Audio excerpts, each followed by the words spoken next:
This next example illustrates why it's so important to know the sign conventions for the different things like the image distances, the object distances, because if you screw one thing up, it'll end up throwing off the whole problem.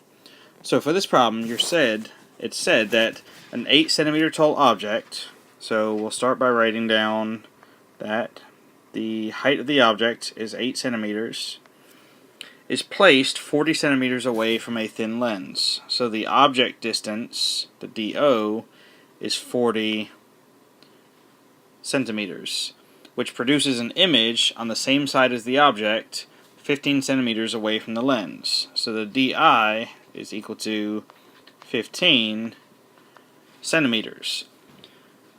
And part A wants you to find the focal length of the lens. Now, if you would just plug these numbers in just as they are, the DO and the DI, into that thin lens equation, you would get the answer wrong. And the reason is because, in the wording of the problem, it says it produces an image on the same side as the object. Since the image is on the same side as where the object is, that means it's a virtual image for lenses, and virtual images have negative image distances. So that should actually be a negative 15 centimeters for the DI. So now to do part A, we can solve for the focal length. 1 over f is equal to 1 over DO plus 1 over DI, which is 1 over 40 plus 1 over negative 15. The common denominator between 40 and 15 is 120. So we have something over 120 minus something else over 120. 40 goes into 123 times, and 3 times 1 is 3. 15 goes into 128 times. 8 times 1 gives you 8. So 3 over 120 minus 8 over 120 is negative 5 over 120. That simplifies down to negative 1 over 24. So to take the reciprocal of that to get the focal length, that is equal to negative 24 centimeters.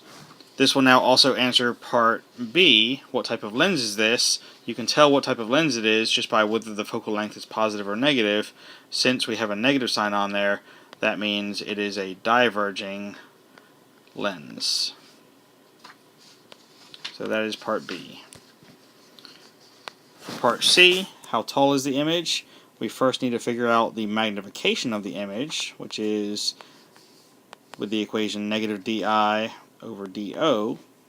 So negative DI is negative 15 over DO, which is 40. 15 and 40 are both divisible by 5, so this simplifies to a positive 3/8.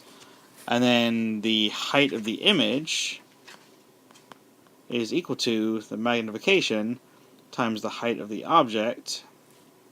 The magnification, we got a positive 3/8 times the height of the object, which we said was 8 centimeters.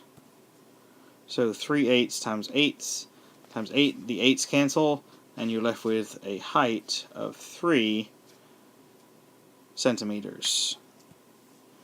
Since the magnification came out to be positive, that means we can say that the orientation of this image is upright, which answers part D.